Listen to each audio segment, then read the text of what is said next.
We're excited to be here in Frisco, Texas for Big 12 Media Days, and it's an honor for us to be here and for me to represent BYU as its head coach. Well, first I want to express our appreciation to the leadership of the Big 12, Commissioner Yormark and his staff, and everyone that put so much effort into making this an amazing day for our coaches and also for our players. I look forward to answering any questions you guys may have, but before I do that, I want to first also express my appreciation to all the partners, all the schools that are involved in the Big 12 Conference, especially the head coaches. It's amazing when you look at the talent in our teams and our programs, but I look at the head coaches and they're being able to get to know them, and I appreciate their friendship and their kindness to me. It's been really helpful for me being in this conference with them, and I look forward to competing with them on the field. It's an honor for us to compete on the field with them and their programs. And I also want to express our appreciation to our fans, BYU, and specifically our student body and our alumni, and also the faculty and staff that work at BYU. Also want to recognize our president, C. Shane Reese, and also Keith Warkink, our vice president. And also want to personally officially welcome our athletic director, Brian Santiago. Brian is in a new role as the athletic director. I've been around him for the last 10 years, and I've seen his leadership and his commitment. He was Tom Homo's right-hand man, and I'm glad and I'm excited to follow his leadership and to work with him, not only in our BYU football program, but also in the athletic department and at the university.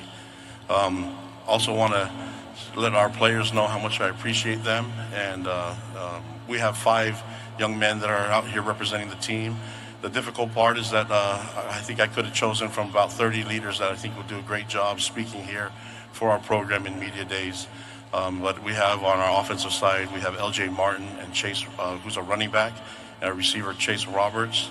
On the defensive side, we have linebackers Jack Kelly and Isaiah Glasker, and defensive tackle Keanu Tanuvasa.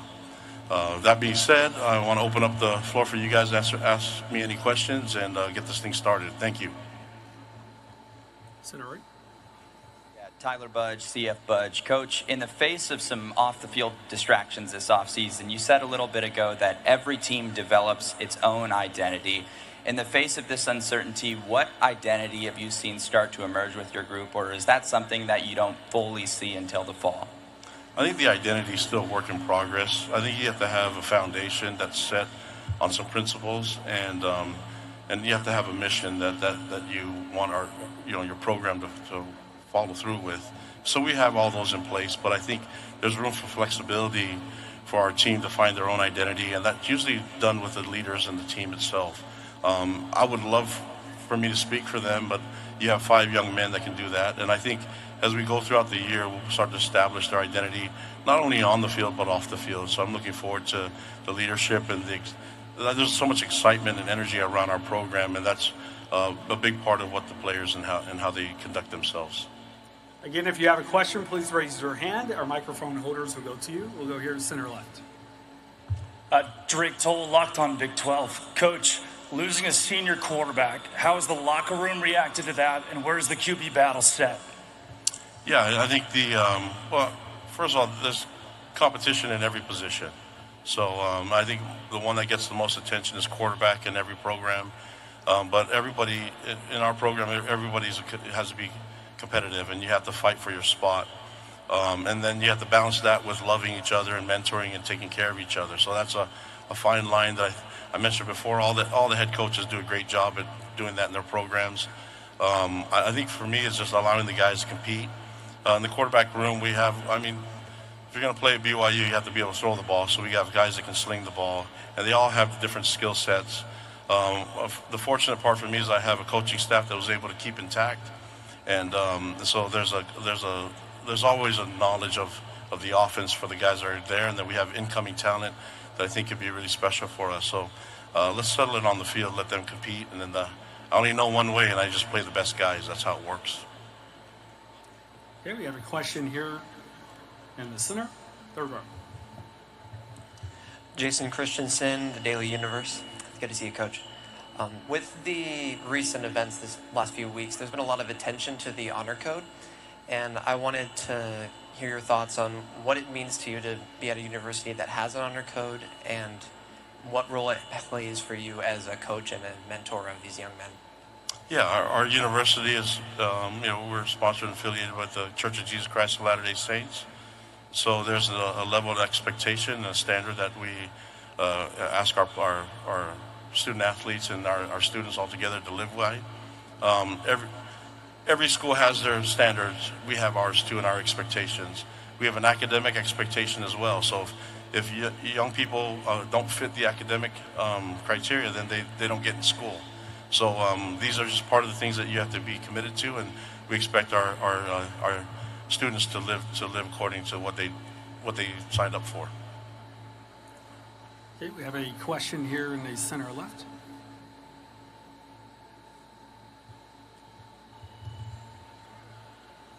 Skyler Dixon with the AP. Coach, just to be clear, you don't anticipate Jake being a part of the program going forward, is that correct?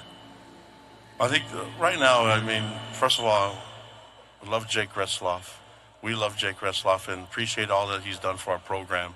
I think it would be inappropriate for me to make a statement in his situation first. I think that's his right. I think it's a private matter that he can speak for himself, and I'm going to give him the opportunity to do that. Kalani, Jake Hatch, Locked On Podcast Network. Just wanted to ask you, in your opinion, looking ahead to this upcoming season, what's different about this team versus previous iterations of your football program? We'll figure it out. We'll find out. My job as a head coach is to make sure that we're playing at our best. Did we do that last year? Not consistently enough for me. And so I've got a lot of things to work on and a lot of things that I've learned from quite a bit. I'm going into my 10th year as a head coach, and so I'd like to say that I'm kind of older now and hopefully wiser, but I do know one thing: if we're going to make any improvement, it's got to start with me first, and then I think everybody can figure out how to get that much better themselves. And so I'm going to focus on things that I can do, which is control the team and give them an opportunity and a culture, an environment where they can really thrive, whether if they're new and incoming player or if they're someone that's developed in our program throughout the years. Okay, question, center left. JT Whistler-Sill, Locked On Utes. Kalani, how has BYU's recruiting really transformed a monster class this year, and what do you think of the individuals you brought in? I think the key has been just the invite to the Big 12 Conference, first of all. When this thing all started, first of all, I got the job. We were an independent team. When I grew up cheering for BYU as a young kid, we were in the WAC, then we went in the Mountain West and went to Independence. So the difference was the change, and first of all, the leadership that Tom Homo had with us as athletic director. He did an amazing job. He's retired now and probably got his toes in the sand right now, but his leadership was amazing. He was able to work with Brian Santiago and his staff and get this program ready to enter a power conference like the Big 12. And so when that opportunity came, when I first got the job, he asked me what we want to get done, and the goal was to play the best that we can, even with an independent schedule, try to get the toughest teams on our schedule, and we'll learn from the experiences as we did that throughout the years. And following his leadership, I think it's prepared the entire program and other sports the opportunity to just kind of be prepping for the enter into the Big 12. So when we got invited, that was kind of the change. Now we're in the power conference and thankful to the Big 12 for inviting us into the conference. But we saw things change, not just from resources, but also just it just kind of settled a lot of arguments for people not to come to BYU. So now going to our third year, we feel like we're in a good momentum and got some good things going. But all that had to happen with what Tom Homo did for us in the 2 decades that he was the AD. All right, we have time for one final question. Third Perfect.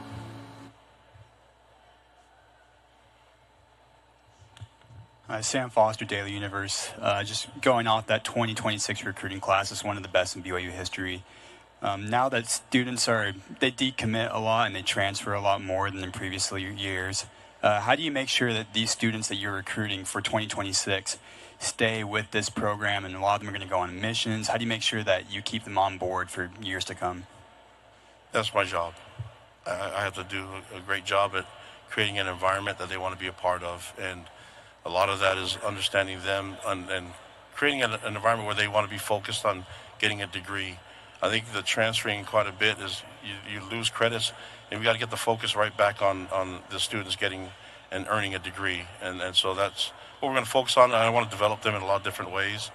A lot of the young men that are coming back into our program through the transfer portal, we recruited the first time.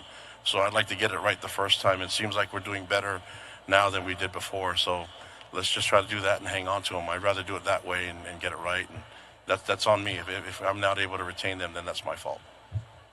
Appreciate all you guys. Thank you, sports media, for all you do for our game.